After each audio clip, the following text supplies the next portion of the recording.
Let us withdraw our attention from all the past. Whatever has happened till now is past and only keeping the learnings with us.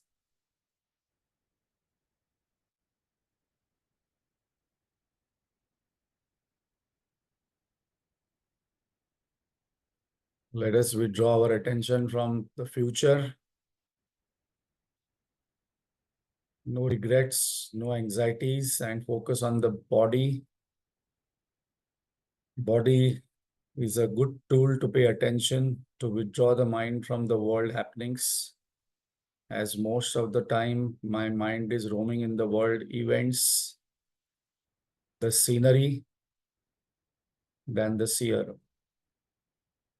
So let us relax the head. Let us relax the shoulders, the hands, chest, stomach, back. My upper body is completely relaxed and healed. Let us relax our buttocks, thighs, knees, calf muscles, ankles, feet.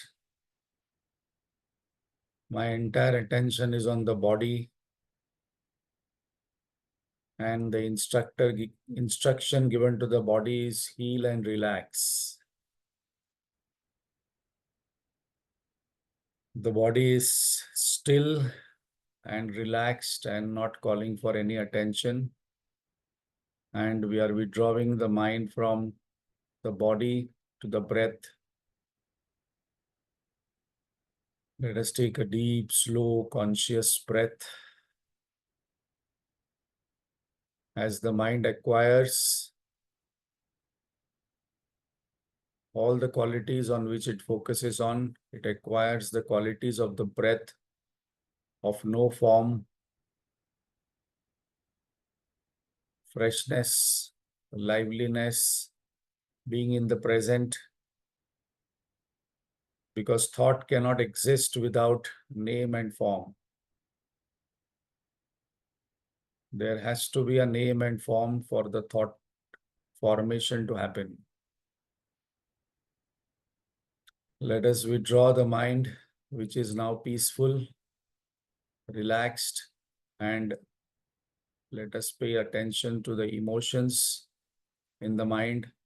The mind is now focusing on itself. What kind of emotions am I experiencing during the day? Am I aware of those emotions? Which emotions are working for me? Which emotions are working against my spiritual growth?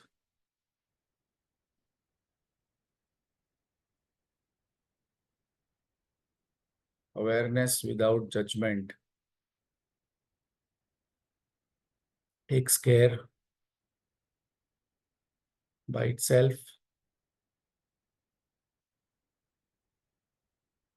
The emotions are calmed down. We are experiencing peaceful emotion, and the mind is alert, and we withdraw it from the emotions and focus on the breath, focus on the thoughts. Which thoughts, how many thoughts, whose thoughts, repeated thoughts, continuous flow of thoughts, direction of thoughts, momentum of thoughts. Observing thoughts is one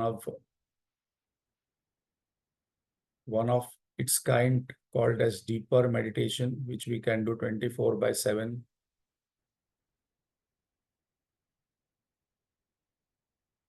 Let us observe our thoughts, and we are clear that the observer is different than the thoughts, because I can know the thoughts. Slowly, slowly, the thoughts quantity reduces when we start observing the thoughts.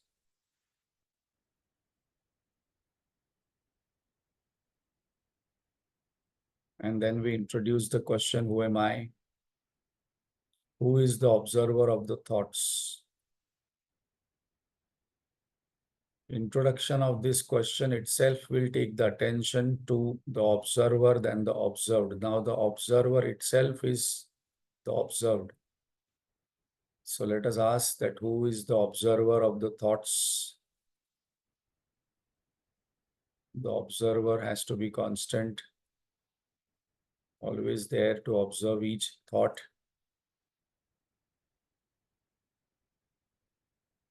The answer comes as I am the observer of the thoughts. And then one step deeper, I go and understand that I know that I am. So there is awareness of this I am, which is not there in the deep sleep.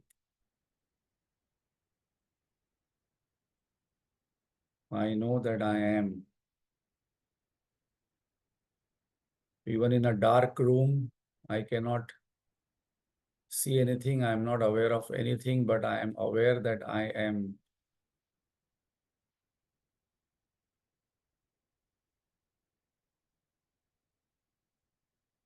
That awareness, which is aware of the I am, is the Brahman, Atma, God.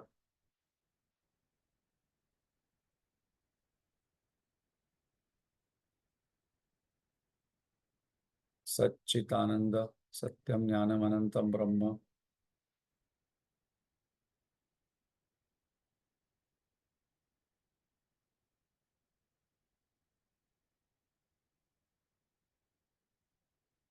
So when we focus the attention on the I am being an illusory thought, it disappears and only the pure awareness remains.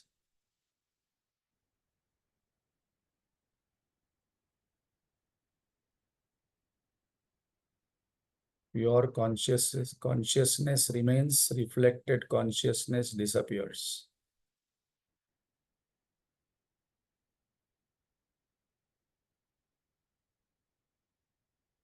And this I know by aparokshanubhuti. No praman is required.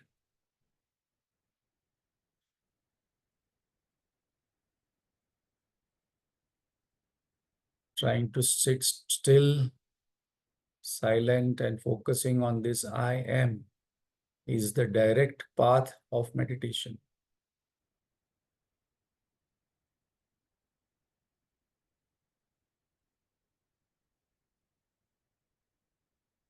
Let us invoke God's grace and Guru Parampara's blessing to keep us on this path and help us to withdraw our mind from the scenery, which is always changing, which is always temporary, which is illusory because it comes and goes.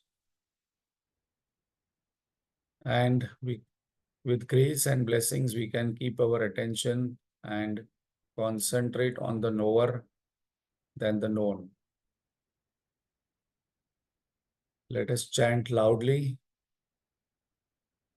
together so that all lingering thoughts vanish. Om.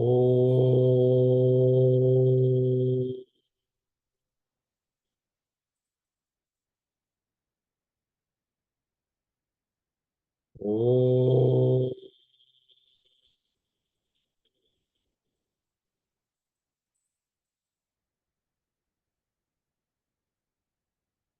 Om.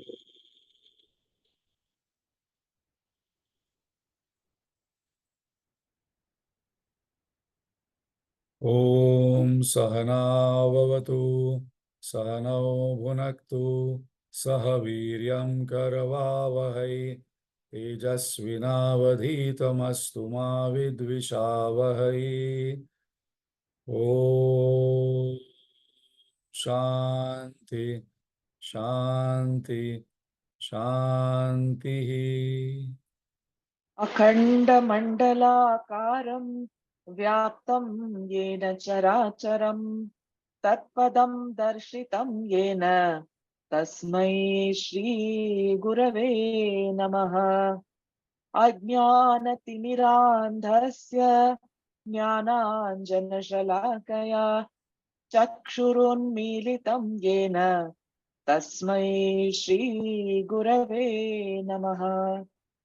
गुरुर्ब्रह्मा गुरुर्विष्णुः गुरुर्देवो महेश्वरः गुरुरेव परं ब्रह्म तस्मै श्रीगुरवे नमः। स्थावरं जङ्गमं व्याप्तं यत्किञ्चित् सचराचरं तत्पदं दर्शितं येन तस्मै श्रीगुरवे नमः। चिन्मयं व्यापि यत् सर्वं त्रैलोक्यं सचराचरं तत्पदं दर्शितं येन तस्मै श्रीगुरवे नमः। त्वमेव माता च पिता त्वमेव बन्धुश्च सखा त्वमेव विद्या द्रविणं त्वमेव सर्वं मम देव।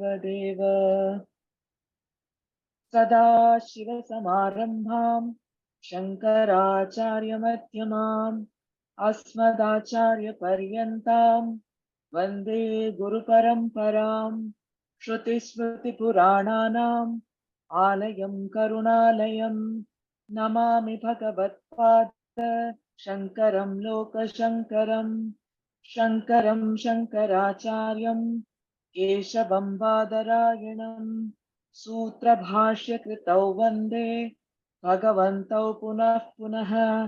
समस्तजनकल्याणे निरतं करुणामयं नमामि चिन्मयं देवं सद्गुरुं ब्रह्मविद्वरम्।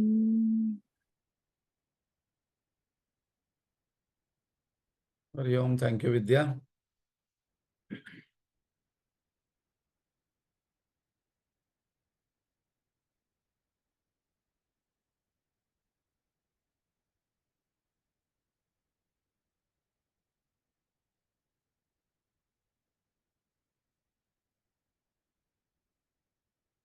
So, I hope you are all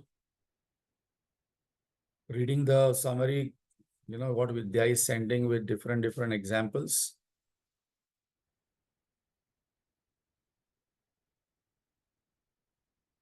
Let us now revise what has been done here in the last session.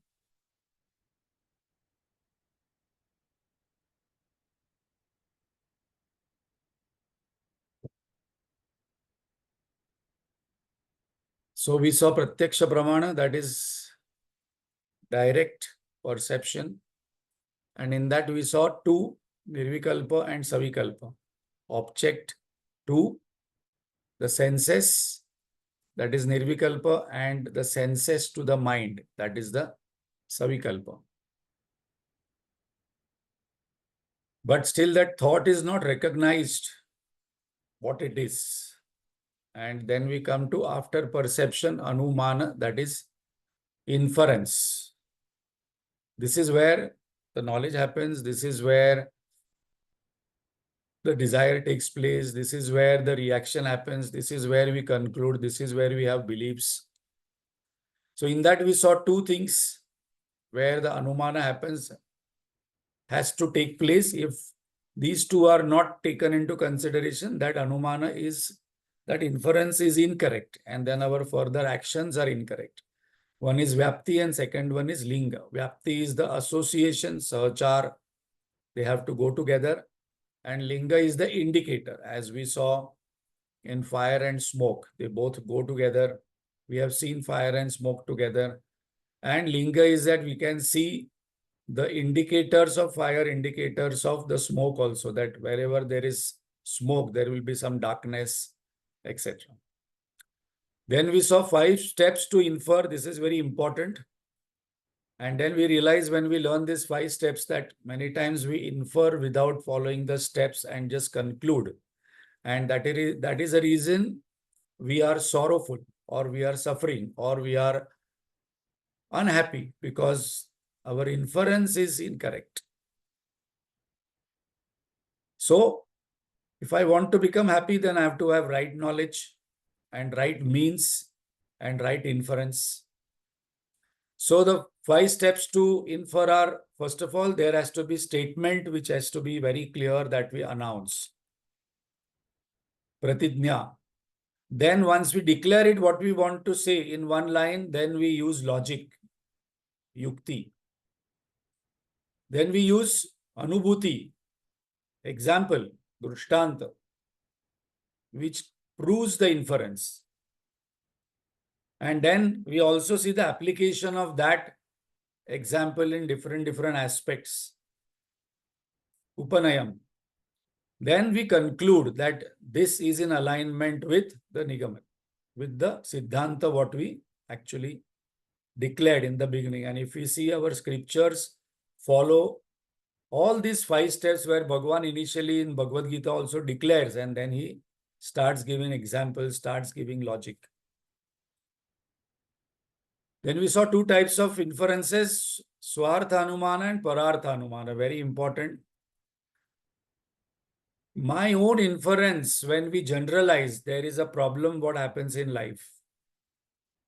If I work with one bad boss in an office, if my relationship, if one person is bad, then we declare that all those kinds of relationships are bad.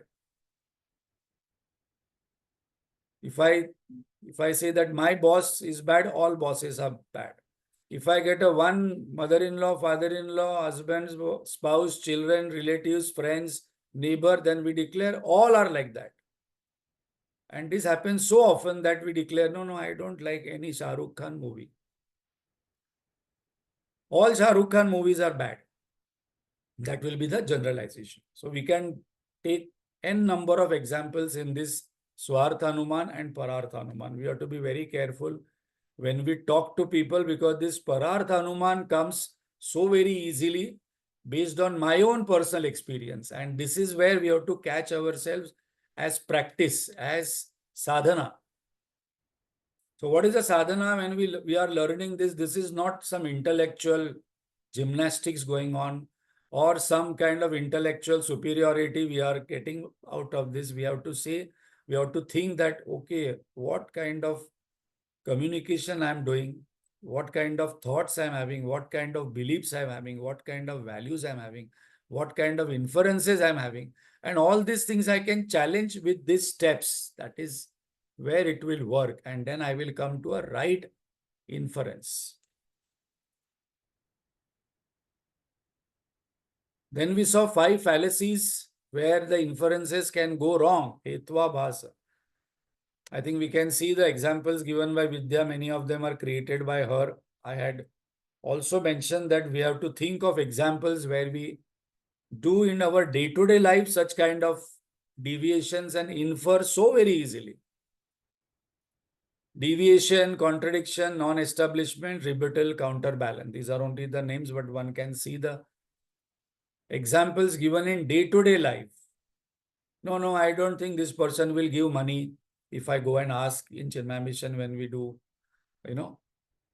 when we go for money. No, I don't think anybody will give money. And then Chinmay Mission has been going on for last 50 years on people's money only. We do not know how many properties Chinmay Mission has. Right now also we have taken one beautiful center in DN Nagar, 5 crores. People's money only. None of the people in Chinmay Mission who are there, they are working and earning money. This is our own money which we make a center and then we use that center for something. But we have strong inferences associated and that impacts my life. That creates a lot of limitation, that creates a lot of sorrows, lot of suffering, lot of frustration, lot of negativities in my mind. And this is our sadhana, actually using this. So we go to the third Praman called as Arthapatti Praman. Now this is very similar to Anumaan Praman, but we will see what is the difference between Arthapatti and inference. So we have to know the difference. And this we do very much because this becomes a little weaker Praman because we are using circumstantial evidence and then we postulate. So Arthapatti is knowledge gained by circumstantial evidence, by postulation. So I postulate certain thing based on what is happening outside me. It may be related, it may not be related. So Vyapti is not in this. Very important one. That is one difference between inference and Arthapatti. So let us take an example. But before going to example, here the cause is unseen and thus derived from circumstances of the effects. Very important here, because that is how we know there is a creator of this Jagat. And by the nature of the Jagat, how it is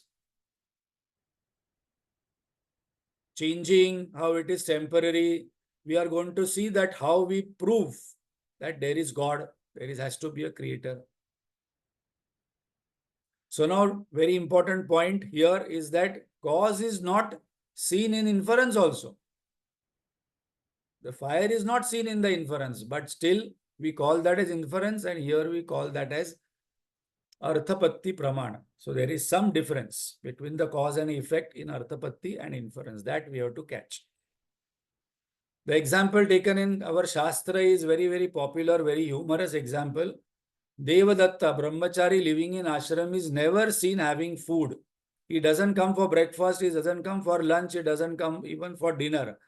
But he seems to be getting healthier day by day. Actually, the same thing happened. One lady actually, at one of the sessions after this Gurudev's some discourse was over, and normally they have informal meetings. This lady told Gurudev, and around 25, 30 people sitting, that Gurudev, my weight is increasing, but I'm not eating much. I'm eating the same, but my weight is increasing. Guruji told, look, all of you look, there is something happening here. So suddenly everybody started looking at Gurudev. So he called everybody's attention, 25, 30 people, and then pointed out to this lady and said, see here, effect without a cause. See here, effect without a cause sitting. Gurudev, he is his witty style, and we can wonder what would be happening to that lady who would be thinking, why she said this at that time. So here, 2 pointers we have to note. And suppose I have to take some kind of questionnaire on this, then this point will come. Then in inference and Arthapatti, in both the cases, cause is not seen, but here we do not see the effect in action also. We do not see the brahmachari eating. So this is postulated by circumstantial evidence that he is having good health. How can a person after 4 months, 5 months also is keeping good health? That means the brahmachari would be eating at night alone. That is a postulation. That is a declaration. That is a siddhanta what we are declaring. How can? Because it is not possible on medical science. On common sense, it is not possible that one person is keeping good health, the person is increasing in his weight, but still not seen eating breakfast, lunch, dinner, or he doesn't go out of the ashram also. That means he would be eating quietly alone in the room when it is night. That is a postulation. Example 2. While coming to class in the morning, I found the road was wet. Now, because it is rainy season, it may be due to rain. Although, now we have to note here, although I didn't see the rain in action, very important point in Arthapatti. Neither I see the cause.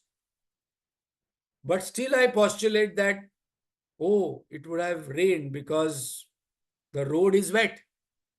So 2 pointers are coming here, that I don't see the cause and I don't see the effect in action. These are all things we should remember when somebody says that, okay, prove me where is God.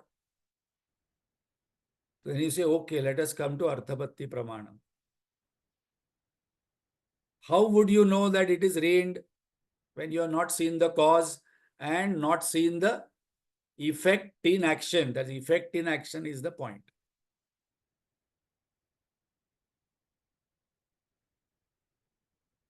Example 3.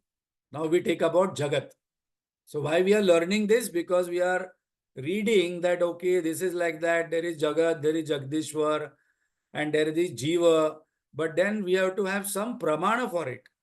So now all knowledge that is gained with respect to Jagat is postulation.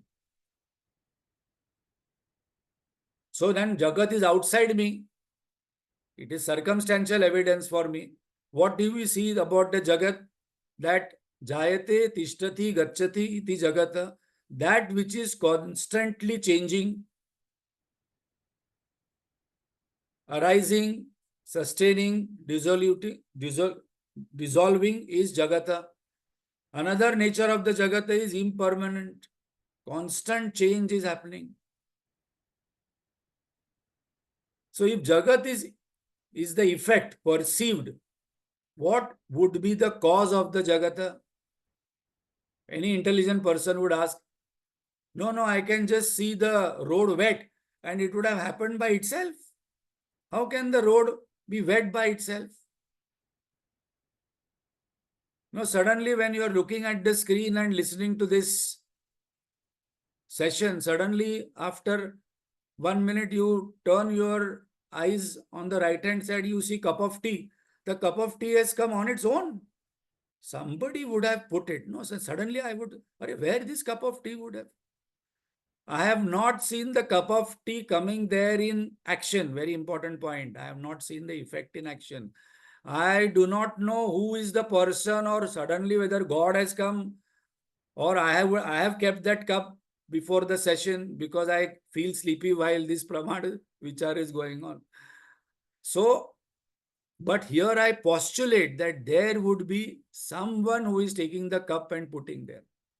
And if I see it regularly happening, but I do not see both, then I have to postulate by circumstantial evidence that there would be somebody in my absence would be coming when I'm looking in the screen, putting that cup of tea. So in the same way, we postulate that if the world is changing, if the world is created, rising, sustaining, dissolving, if the world is permanent and rotating by 100, 1100 miles per hour, this earth is rotating, solar system is rotating, there has to be one substratum, one cause who would have created this Jagat. Doesn't mean I should see the cause. And second one, no, show me whether God is there. God is not seen. Also show me when, how God created this world. No answer. Because nobody has seen these two. Huh? No one in this universe has seen God creating this world. Okay, now God came and sat and then he created this world. In Bible says there was a word and there was a God. There was world. And in our own Vedanta Shastra, we say that this world is Brahma's imaginary in the mind, mental world. Manas Putra of Brahmaji created this world. So now we have to, when we learn all these things, we understand what is there in Bhagavad and Purana. Manas Putra in the mind. The implication of this now, yesterday, Swami Advayananji mentioned this very beautifully, that Shravan is to understand the essence of the topic. That is Shravan. What is Manan? Manan is understanding the implication of that in my life. That is Manan. And that's the reason he was mentioning that many of us do not do the Manan. What is the implication of this? So what would be implication of this? The implication of this conclusion is that seeking permanent happiness in impermanent world is cause of sorrow, because the world is impermanent. The world is changing. This is one implication. You can create many implications out of this. Why to get attached to this world when it is constantly changing? Because my attachment is permanent and the world is impermanent. So this is one implication which immediately comes, that if the world is changing, I will not I will be happy with the change because that is the nature of the world. If something is changing, I am happy. Death is a change. Old age is a change. Body growing, decaying, maturing, becoming informed, not able to move. It's a change. So I remain at peace. Oh, it's going to happen. There are 6 modifications of the body. We all know that. We have studied in Tattva Bodh how the body comes, exists, takes birth, grows, matures, decays, death. It's a change. As the world is changing, body is changing. So I can keep thinking and create peace in my mind. So when we learn Pramana Vichar, first thing what happens? It should create peace. Our actions are dependent on knowledge, and faulty knowledge results in faulty action and consequence. Consequence result is faulty. Then what is the conclusion? Now Siddhanta is very important on this. Only right knowledge can remove the ignorance, and right knowledge is the means to permanent happiness. If I have faulty knowledge about this world, then I will become attached, then I will cry. See how the implications are happening of Arthapatti Pramana. That circumstantial evidence gives us this clear indication that if the cause is not seen and I have also not seen the effect in action, still I can postulate it. Now, difference between Anumana and Arthapatti. Number one, although Arthapatti Pramana seems very similar to Anumana Pramana, there are differences in it. What are the differences? In inference, cause and effect are seen together in association, but that may not be the case in Arthapatti. Like wherever there is smoke, there is fire. It goes together. But wherever there is health, there is food. There is no, it's not cause and effect. It doesn't go together. He might be taking injections. Correct? So it can happen. How do we know? He may not be eating food, but taking injections.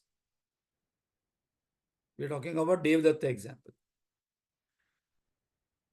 So here the cause and effect doesn't go together in the Arthapatti, but we postulate on circumstantial evidence if it has happened couple of times. In inference, the association is based on prior knowledge or experience.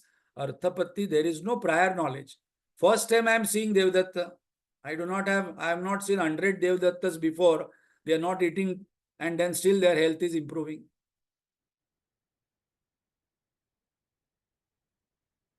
In Arthapatti, there may or may not be a relationship between cause and effect, but in inference, there is a direct relationship between cause and effect. So these are the 3 differences between Arthapatti and inference. I have to ponder over this, I have to think over this, and I have to come out with examples. Because in that example must be my day-to-day life, cooking, family, when I go for shopping in the market.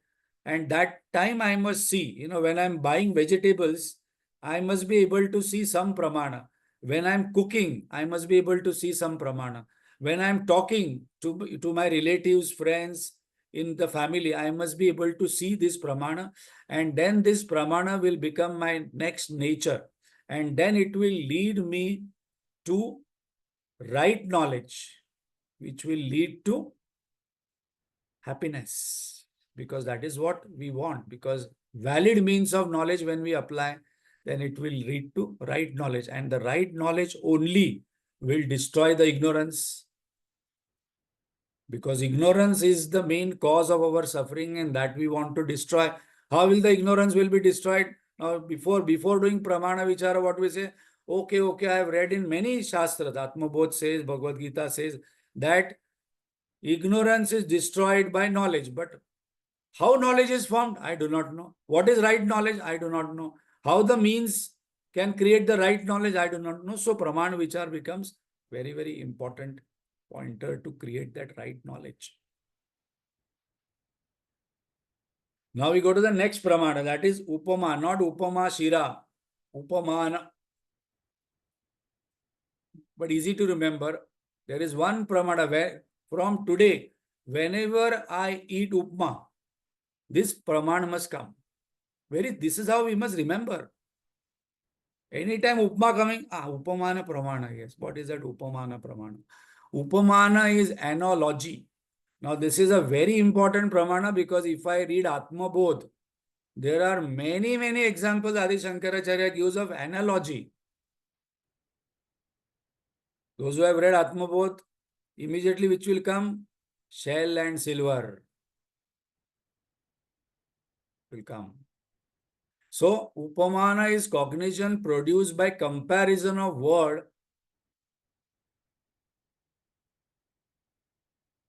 and denotation or by comparison of two things. Analogy is the perfect example of Upama. So, analogy means Upama, Upamana. Analogy. This is very important because what we are giving Brahman or Atma, we are actually, many times we give analogy, comparison of this. Atma is like this. If you remember, some of you were also present when we did that Upanishad Ganga.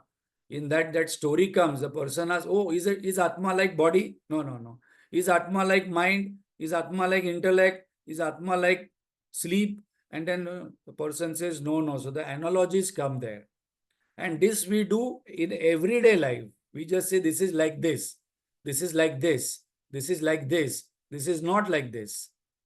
Example, if I have to describe a fruit which is kiwi to someone who has not seen the kiwi fruit, and suppose we have to tell the person that go to the market and buy the kiwi fruit. Now this person has not seen the kiwi fruit. How would you tell that person that you come with kiwi fruit only? Then we would ask him, what do you know? Mango, I know mango. Then watermelon I know. Do you know chiku? Yes, chiku I know. Now this kiwi is like chiku. Now the problem will happen if the person says, I don't know chiku also. Then we should not send the person. First of all, I should show them chiku. Because Anumana Pramana only works when I know one thing. And that is the reason, suppose we read most of the advanced text, Upanishads, Brahma Sutra, different texts, they have to give analogy. Because without analogy, we will not be able to understand what Atma is, what Brahman is. Slowly, the Rishi will take us through various examples and analogy to take to Atma closer. So this type of Pramana works only when what is known is used. So that's the reason when we see Taittiriya Upanishad, first of all, body is used, which I know. Then the breath is used. Then mind is, mind I know. What is the quality of the mind? And it is opposite of that. So we are comparing two things. So known through BMI as it is beyond, but to know Brahman, we have to know something and that is known. And so the aspect of Brahman, namely existence, consciousness, bliss, will able to understand Brahman. So to understand Brahman, first of all, I have to understand several things. Very important point is that how can we explain the person who is a Vedantic student that you are Atma? Atma is not seen. So I will start with something the sadhak knows. Do you know body? Body I know. Do you know the world? I know the world. Do you know your mind? I know the mind. And slowly, opposite of that qualities will be mentioned. It is comparison. So either analogy or comparison I am using constantly in our Vedantic literature. This is very widely used. So what is the example what we saw in Upanishad comes that most Upanishad will come about giving examples of like the definition of Atma in Tattvabodh. Anybody remembers? Please unmute and say. Okay, you can't unmute. Avastha Sakshi, not Avastha. Panchakosha Tita, Sthula, Sukshma, Sharira, Vyatiriktam. Tishtati, iti tishtati. Satchitananda Swarupa Sa Atma. This is Atma. So how the Atma definition came? Not that Satchitananda Swarupa. No one would understand Satchitananda. So henceforth, whenever we are just talking about Atma is Satchitananda Swarupa, it is more clearly understood when we compare it with something what it is not. So Brahman and Atma definition is comes in negative terminology. Anupalabdhi. Let's complete this. Anupalabdhi Pramana. So Vidya, today who is not there in our session, who was there in the last two sessions? You can unmute, so I'm asking you. Can you see who is not there in our session, Pramana Vichar, from all the participant list? Who was there last time and who was there last time, but today that person is not there.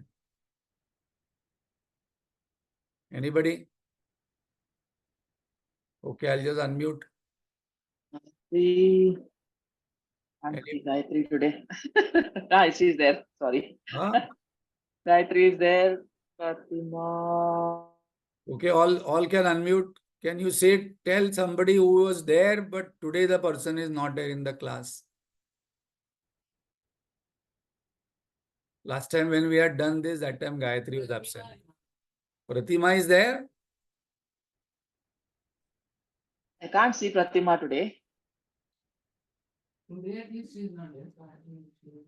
Pratima is not there today. Ah. So all of you, please confirm. Is Pratima there today? No. We are doing Pramana Vichar, Anupalbdhi, Pramana. Gayatri says Pratima. So, matlab, it is coming from confirmed sources. Pratima is absent. So Pratima is absent. Very important Pramana here. So now we can also have the knowledge of absence of somebody or something. This is a very, very deeper Pramana to think over. That when I get up in the morning, I actually say that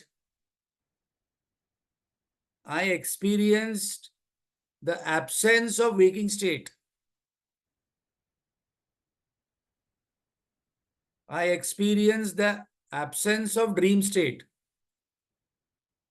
Because I cannot say I experience nothingness. It is I experience absence. Now to experience absence, there has to be earlier cognition of presence. Without that, I cannot recognize whether Pratima. Suppose now I declare that in today's class, Tiger is not there. Tiger. But Tiger was not never there. No tiger came from Jim Corbett or Pench or Tadoba Jungle who was attending our class. But suppose I say, no, tiger is not, tiger is absent today, but not tiger, not even tiger Shroff. Not even tiger Shroff, Manisha is saying. So suppose I say tiger is absent today, I can experience absence of tiger, but that is not true because I have never experienced earlier the presence of tiger. So to experience absence, there has to be the knowledge of presence. Very important one. How do we know nothingness? We can only know it with respect to something. And this is how Adi Shankaracharya proves Buddhism, Buddhist logicians, because they talk of nothingness as the absolute or is the enlightened state. Then Adi Shankaracharya comes and asks, okay, who is the knower of nothingness? How do you know there is nothing? Because their goal is nothingness. But there has to be knower of nothingness. I hope we are getting this.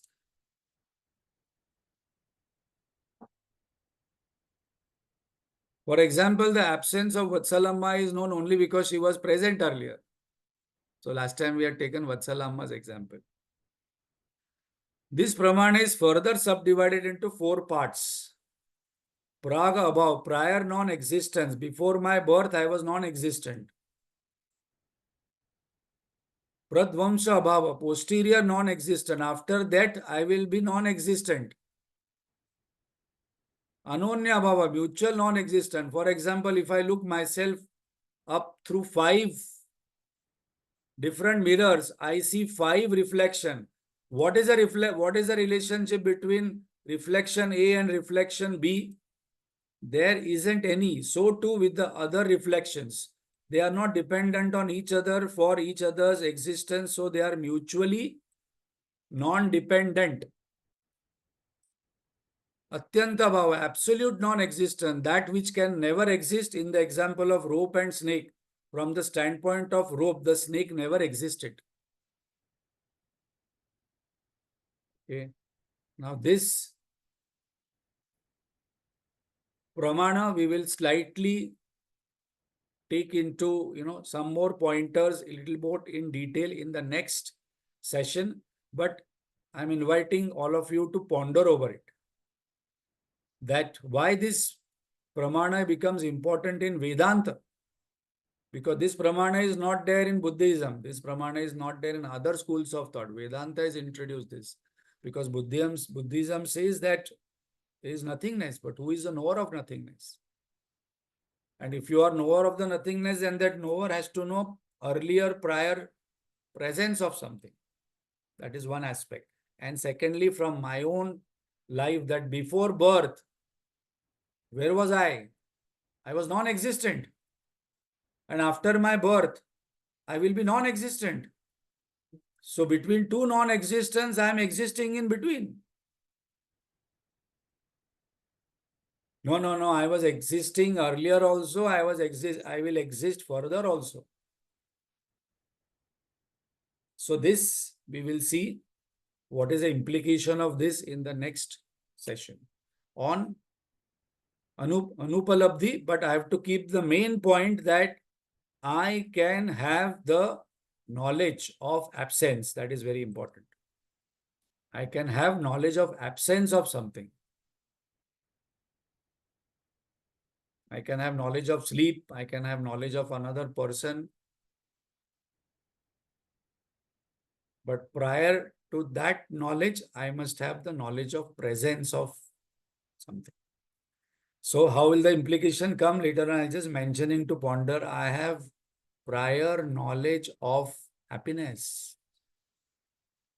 Permanent, unbroken bliss I am having. So compared to that, no other happiness. And that's the reason after having so many happy moments, still I say no.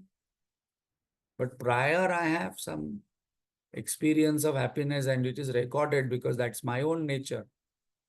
So we can have several implications of this. And also to think, like Adi Shankaracharya says in Bhaja Govindam, please think, where have you come from? Where will you go? What was before your birth? What will be there after death? Whether I will exist, whether I was existing, or whether there was nothingness before and nothingness afterwards. In between, something is happening. I hope you are enjoying this. Ranjanam has to be there, as Guruji says. Sometimes if jnanam is not understood, still it was okay. But if I am not enjoying, I will not come again. Om Purnamada Purnamidam Purnat Purnamudachyate Purnasya Purnamadaya Purnamevavashishyate. Om Shanti Shanti Shanti. Harihi Om Shri Gurubhyo Namaha. Harihi Om.